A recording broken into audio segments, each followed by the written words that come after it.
شاید یہ ہمیں فائدہ پہنچائے یا ہم اسے اپنا بیٹا بنا لیں۔ اہلیہ کی شدید خواہش کی وجہ سے فرعون نے دل پر پتھر رکھ کر اس بچے کی پرورش کی اجازت دے دی۔ ادھر حضرت موسیٰ علیہ السلام کی والدہ نے انہیں دریا کے سپرد تو کر دیا تھا، لیکن وہ بے قرار تھی۔ چنانچہ انہوں نے حضرت موسیٰ علیہ السلام کی بہن مریم بنت عمران کو بھائی کی خبرگیری کے لیے بھیجا۔ مریم دور سے صندوق کو دیکھتے ہوئے دریا کے کنارے کنارے چلتی ہوئی فرعون کے محل تک پہنچ گئی، جہاں فرعون کی بیوی دیگر عورتوں کے ساتھ بڑی دیر سے معصوم بچے کو دودھ پلانے کی کوششوں میں مصروف تھی، لیکن کوئی آیا انہیں دودھ پلانے اور چپ کروانے میں کامیاب نہیں ہو رہی تھی۔ قرآن پاک میں ارشاد ہے، اور ہم نے پہلے ہی سے اس پر دائیوں کے دودھ حرام کر دیے تھے۔ ناظرین، جوں وقت گزرتا جا رہا تھا، بھوکے بچے کی بےتابی دیکھ کر آسیہ کی بے چینی بڑھتی جا رہی تھی۔ حضرت موسیٰ علیہ السلام کی بہن مریم دروازے پر کھڑی یہ سب منظر دیکھ رہی تھی۔ بالآخر بول پڑی، کیا میں تمہیں ایسا گھرانہ بتاؤں کہ جو تمہارے لیے اس بچے کو پالیں اور اس کی خیر خواہی سے پرورش کریں؟ فرعون کی بیوی کی خواہش پر مریم جلدی سے جا کر اپنی والدہ کو محل میں لے آئیں، اور حضرت موسیٰ علیہ السلام نے فوری طور پر اپنی والدہ کی چھاتی سے لگ کر دودھ پی لیا۔ یوں اللہ تعالیٰ نے آپ علیہ السلام کی والدہ سے کیا ہوا وعدہ پورا کر دیا۔ ارشاد باری تعالیٰ ہے، تو ہم نے ان کو ان کی ماں کے پاس پہنچا دیا تاکہ اس کی آنکھیں ٹھنڈی ہوں اور وہ غم نہ کھائیں، اور جان لیں کہ اللہ کا وعدہ سچا ہے، لیکن اکثر لوگ نہیں جانتے۔ ناظرین، آسیہ نے حضرت موسیٰ علیہ السلام کی والدہ سے درخواست کی کہ وہ محل ہی میں رہنے لگیں اور اس بچے کی پرورش کریں، لیکن حضرت موسیٰ علیہ السلام کی والدہ نے انکار کر دیا کہ میرے شوہر اور بچے پریشان ہوں گے۔ اس پر آسیہ بچہ انہیں دینے پر مجبور ہو گئیں۔ پھر اس نے بچے کے لیے وظیفہ بھی مقرر کر دیا۔ یوں اللہ تعالیٰ کی شان دیکھیے کہ جس بچے کے خوف سے فرعون نے ہزاروں بچے ذبح کروا دیے، وہ بچہ فرعون کی زیر نگرانی اور سرکاری تحفظ میں پروان چڑھنے لگا۔ ناظرین، حضرت موسیٰ علیہ السلام رضاعت کی عمر تک اپنی والدہ کے پاس ہی پرورش پاتے رہے۔ پھر جب آپ کا دودھ چھڑوایا گیا تو والدہ نے آپ کو دوبارہ فرعون کی بیوی کے حوالے کر دیا۔ یوں ہی وقت گزرتا رہا، اور ایک دن ایک نہایت عجیب واقعہ رونما ہوا۔ حضرت آسیہ نے موسیٰ علیہ السلام کو پیار سے اٹھایا اور فرعون کی گود میں بٹھا دیا، لیکن جو ہی حضرت موسیٰ نے فرعون کو دیکھا، فوراً اس کی داڑھی پکڑ لی اور ایک زوردار تمانچہ مار دیا۔ بعض روایات کے مطابق ان کے ہاتھ میں ایک چھوٹی سی چھڑی تھی جو انہوں نے فرعون کے سر پر دے ماری۔ فرعون غصے سے پاگل ہو گیا۔ وہ پہلے ہی کاہنوں کی اس پیشگوئی سے ڈرا ہوا تھا جس میں کہا گیا تھا کہ وہ بنی اسرائیلی بچہ پیدا ہو چکا ہے جس نے فرعون کا تخت الٹنا ہے۔ وہ چلایا، یہی وہ بچہ ہے، اسے ابھی قتل کر دو۔ محل میں سناٹا چھا گیا، لیکن حضرت آسیہ ہمت جمع کر کے بولی، بادشاہ سلامت، یہ ایک معصوم بچہ ہے، اسے کسی چیز کی سمجھ نہیں، اگر یقین نہیں آتا تو اس کا امتحان لے لیں۔ فرعون بہت غصے میں تھا، مگر بالآخر اس بات پر مان گیا۔ ناظرین، اب امتحان لینے کی خاطر 2 تشت منگوائے گئے، ایک میں چمکتے سرخ یاقوت اور دوسرے میں دہکتے ہوئے انگارے۔ حضرت آسیہ بولی، یہ اگر واقعی سمجھدار ہے تو یاقوت اٹھائے گا، اور اگر نادان ہے تو انگاروں کی طرف ہاتھ بڑھائے گا۔ ناظرین، روایات کے مطابق حضرت موسیٰ علیہ السلام نے یاقوت کی طرف ہاتھ بڑھایا، لیکن عین اسی لمحے حضرت جبرائیل علیہ السلام نے ان کا ہاتھ پکڑا اور انگاروں کی طرف لے گئے۔ حضرت موسیٰ علیہ السلام نے ایک انگارہ اٹھایا اور معصومیت میں اپنے منہ میں رکھ لیا۔ جیسے ہی زبان چلی، آپ زور زور سے رونے لگے۔ یہ دیکھ کر فرعون کو یقین آ گیا کہ بچہ بے قصور ہے، اور اس نے اپنا فیصلہ بدل دیا۔ لیکن یہی وہ لمحہ تھا جب حضرت موسیٰ علیہ السلام کی زبان میں لکنت پیدا ہو گئی۔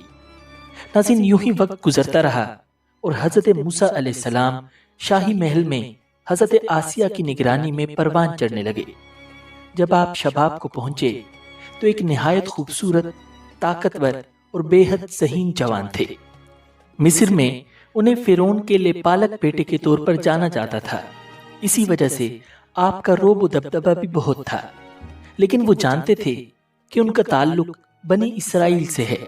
یہی وجہ تھی کہ جب وہ اپنی قوم پر ظلم ہوتا دیکھتے تو بے حد دکھی ہوتے اور ہمیشہ ان کی مدد کی کوشش کرتے۔ ناظرین، ایک دن حضرت موسیٰ علیہ السلام شہر میں گشت کر رہے تھے کہ انہوں نے دیکھا ایک قبطی سپاہی ایک اسرائیلی کو بے دردی سے مار رہا ہے۔ اسرائیلی نے جب حضرت موسیٰ علیہ السلام کو دیکھا تو مدد کے لیے پکارا۔ حضرت موسیٰ علیہ السلام نے قبطی کو روکنے کی کوشش کی، لیکن وہ ظلم سے باز نہ آیا۔ آپ کافی دیر تک اسرائیلی کو چھڑوانے کی کوشش کرتے رہے، لیکن قبطی کسی طور پر اسے چھوڑنے کے لیے تیار نہ تھا۔ آخر کار حضرت موسیٰ علیہ السلام نے تنگ آ کر اسے ایک مکہ مارا اور وہ قبطی وہیں ڈھیر ہو گیا۔ حضرت موسیٰ علیہ السلام کا ارادہ اسے قتل کرنے کا نہیں تھا، لیکن وہ اتنے طاقتور تھے کہ قبطی ایک ہی وار میں مر گیا۔ ناظرین، یہ خبر پورے مصر میں پھیل گئی، مگر قاتل کا کسی کو علم نہ تھا۔ اگلے دن حضرت موسیٰ علیہ السلام پھر گشت پر نکلے۔ ابھی کچھ ہی دور گئے تھے کہ دیکھا وہی اسرائیلی کسی دوسرے قبطی سے جھگڑا کر رہا ہے۔ اس نے جب حضرت موسیٰ علیہ السلام کو دیکھا تو پھر مدد کے لیے پکارا۔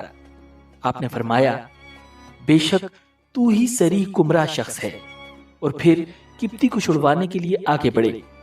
اسرائیلی نے سمجھا کہ یہ مجھ پر غصہ کر رہے ہیں اور آج مجھے مار ڈالیں گے، تو اس نے فوراً چلا کر کہا، اے موسیٰ، کیا تم مجھے بھی ویسے ہی قتل کرنا چاہتے ہو جیسے کل قبطی کو مارا تھا؟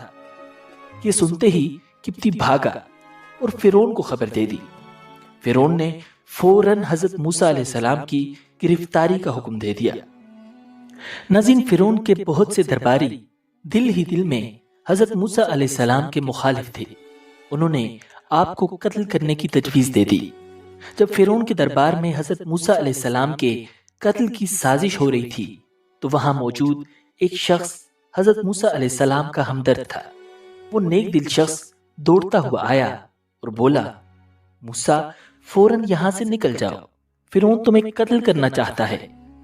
حضرت موسیٰ علیہ السلام کے پاس کوئی راستہ نہ تھا، کوئی زاد راہ نہ تھا، بس ایک دعا تھی، اے میرے رب، مجھے ظالموں سے بچا لے۔ ناظرین، اللہ تعالیٰ نے ایک فرشتے کو راستہ دکھانے کے لیے بھیجا۔ کئی دن کے طویل سفر کے بعد حضرت موسیٰ علیہ السلام مدین کے قریب ایک کنویں پر پہنچ گئے۔ آپ کنویں کے قریب درخت کے سائے میں بیٹھ گئے۔ وہاں آپ نے دیکھا کہ چرواہے اپنے جانوروں کو پانی پلا رہے ہیں، مگر ایک طرف دو لڑکیاں کافی دیر سے اپنے مویشی لیے کھڑی ہیں اور ان کی باری نہیں آ رہی۔ حضرت موسیٰ علیہ السلام نے پوچھا، تم یہاں کیوں کھڑی ہو؟ انہوں نے جواب دیا، ہمارے گھر میں کوئی جوان نہیں ہے، ہمارے والد بہت ضعیف ہیں، جب سب لوگ اپنے جانوروں کو پانی پلا کر چلے جائیں گے تو پھر ہم اپنے جانوروں کو پانی پلائیں گے۔ یہ سن کر حضرت موسیٰ علیہ السلام سے رہا نہ گیا۔ وہ اٹھے، لڑکیوں کے مویشیوں کو پکڑا اور لوگوں کے بیچ میں سے رستہ بناتے ہوئے کنویں تک پہنچ گئے۔ کنویں سے پانی نکال کر سب مویشیوں کو سیر ہو کر پلایا اور واپس آ گئے۔ لڑکیاں شکریہ ادا کر کے چلی گئیں۔ ناظرین، روایات میں آتا ہے کہ وہ حضرت شعیب علیہ السلام کی صاحبزادیاں تھیں۔ جب وہ وقت سے پہلے گھر پہنچی تو ان کے والد حضرت شعیب علیہ السلام حیران ہوئے اور انہوں نے جلد گھر آنے کی وجہ پوچھی۔ جب انہوں نے سارا واقعہ سنا تو فوراً کہا، جاؤ اس نیک دل اجنبی کو میرے پاس بلا کر لاؤ۔ ناظرین، یہی وہ لمحہ تھا جہاں حضرت موسیٰ علیہ السلام کی زندگی ایک نئے موڑ پر آنے والی تھی۔ ناظرین، قرآن مجید میں ارشاد ہے کہ تھوڑی دیر بعد ان دونوں عورتوں میں سے ایک ان کے پاس شرم و حیا کے ساتھ چلتی ہوئی آئی، کہنے لگی، میرے والد آپ کو بلا رہے ہیں تاکہ آپ کو اس بات کا انعام دیں کہ آپ نے ہماری خاطر جانوروں کو پانی پلایا ہے۔ ناظرین، جب حضرت موسیٰ علیہ السلام حضرت شعیب علیہ السلام کے گھر پہنچے تو انہوں نے احترام کے ساتھ سلام کیا۔ حضرت شعیب علیہ السلام نے انہیں بیٹھنے کو کہا اور پوچھا، بیٹے تم کہاں سے آئے ہو اور یہاں تک کیسے پہنچے؟ حضرت موسیٰ علیہ السلام نے مصر سے فرار، قبطی کے قتل اور فرعون کے ظلم کی پوری داستان سنائی۔ حضرت شعیب علیہ السلام بڑے غور سے سنتے رہے اور پھر تسلی دیتے ہوئے فرمایا، گھبراؤ مت، اب تم ظالموں کی پہنچ سے دور ہو۔ یہ حضرت موسیٰ علیہ السلام کے لیے سکون کا لمحہ تھا، کئی دن کے بھوکے اور تھکے ہوئے تھے۔ حضرت شعیب علیہ السلام نے ان کی خاطر مدارت کی اور کہا کہ وہ جب تک چاہیں ان کے پاس ٹھہر سکتے ہیں۔ ناظرین، حضرت شعیب علیہ السلام کی دونوں بیٹیاں نیک، شرمیلی اور باحیا تھیں۔ ان میں سے ایک بیٹی نے اپنے والد سے عرض کیا، ابا جان، آپ ان کو اجرت پر کوئی کام دے دیجئے۔ آپ کسی سے اجرت پر کام لیں تو اس کے لیے بہترین شخص وہ ہے جو طاقتور بھی ہو، امانت دار بھی۔ حضرت شعیب علیہ السلام نے حضرت موسیٰ علیہ السلام کو بلایا اور فرمایا، میں چاہتا ہوں کہ اپنی 2 لڑکیوں میں سے ایک سے تمہارا نکاح کر دوں، بشرطے کہ تم 8 سال تک اجرت پر میرے پاس کام کرو۔ پھر اگر تم 10 سال پورے کر دو تو یہ تمہارا اپنا فیصلہ ہوگا، اور میرا کوئی ارادہ نہیں ہے کہ تم پر مشقت ڈالوں۔ انشاءاللہ تم مجھے ان لوگوں میں سے پاؤ گے جو بھلائی کا معاملہ کرتے ہیں۔ ناظرین، یہ حضرت موسیٰ علیہ السلام کے لیے بہترین موقع تھا۔ انہوں نے فوراً رضامندی ظاہر کی اور نکاح طے پا گیا۔ پھر وہ حضرت شعیب علیہ السلام کی بکریاں چرانے لگے اور وہیں رہائش اختیار کر لی۔ انہوں نے 10 سال تک یہ خدمت انجام دی۔ ناظرین، جب 10 سال مکمل ہوئے تو حضرت موسیٰ علیہ السلام نے حضرت شعیب علیہ السلام سے اجازت لی اور اپنی اہلیہ کے ساتھ مصر واپس روانہ ہوئے۔ رستے میں ایک ایسا عظیم معجزہ پیش آیا جس نے ان کی زندگی ہمیشہ کے لیے بدل دی۔ ناظرین، ایک رات شدید سردی اور اندھیرا تھا۔ اچانک حضرت موسیٰ علیہ السلام کو طور پہاڑ کے قریب ایک روشنی نظر آئی۔ انہوں نے اپنے اہل خانہ سے کہا، ٹھہرو، میں نے ایک آگ دیکھی ہے، شاید میں وہاں سے کوئی خبر لے آؤں یا کوئی انگارہ لاؤں تاکہ تم لوگ گرم ہو سکو۔ حضرت موسیٰ علیہ السلام جلدی سے آگ کی طرف بڑھے، مگر جیسے ہی وہاں پہنچے تو انہیں ایک درخت سے ایک نورانی آواز سنائی دی، یا موسیٰ انی انا اللہ رب العالمین، اے موسیٰ، میں ہی اللہ ہوں، سارے جہانوں کا رب۔ ناظرین، یہ انسانی تاریخ کا عظیم ترین واقعہ تھا جب اللہ رب العزت نے براہ راست ایک پیغمبر سے کلام کیا۔ اللہ تعالیٰ نے مزید فرمایا، اپنی جوتیاں اتار دو، بے شک تم پاک وادی طویٰ میں ہو، اور میں نے تمہیں چن لیا ہے، لہٰذا جو وحی کی جا رہی ہے اسے غور سے سنو۔ حقیقت یہ ہے کہ میں ہی اللہ ہوں، میرے سوا کوئی معبود نہیں ہے، اس لیے میری عبادت کرو اور مجھے یاد رکھنے کے لیے نماز قائم کرو۔ یقین رکھو کہ قیامت کی گھڑی آنے والی ہے، میں اس کے وقت کو خفیہ رکھنا چاہتا ہوں تاکہ ہر شخص کو اس کے کیے کا بدلہ ملے، لہٰذا کوئی شخص تمہیں اس سے ہرگز غافل نہ کرنے پائے جو اس پر ایمان نہ رکھتا ہو اور اپنی خواہشات کے پیچھے چلتا ہو، ورنہ تم ہلاکت میں پڑ جاؤ گے۔ پھر اللہ تعالیٰ نے حضرت موسیٰ علیہ السلام سے سوال کیا، اور یہ تمہارے دائیں ہاتھ میں کیا ہے اے موسیٰ؟ حضرت موسیٰ علیہ السلام نے عرض کیا، یہ میری لاٹھی ہے، میں اس پر سہارا لیتا ہوں، بکریوں کے لیے پتے جھاڑتا ہوں اور اس سے دیگر کام لیتا ہوں۔ اللہ تعالیٰ نے حکم دیا، موسیٰ اسے نیچے پھینک دو۔ چنانچہ انہوں نے اسے پھینک دیا۔ بس پھر کیا تھا، وہ اچانک ایک دوڑتا ہوا سانپ بن گئی۔ حضرت موسیٰ علیہ السلام یہ دیکھ کر گھبرا گئے۔ اللہ تعالیٰ نے حضرت موسیٰ علیہ السلام کو تسلی دی اور فرمایا، اسے پکڑ لو اور ڈرو نہیں، ہم اسے دوبارہ اس کی اصل حالت میں کر دیں گے۔ پھر اللہ تعالیٰ نے حکم دیا، اور اپنا ہاتھ اپنی بغل میں ڈال کر نکالو، وہ بغیر کسی بیماری کے چمکتا ہوا نکلے گا۔ یہ ایک اور نشانی ہے۔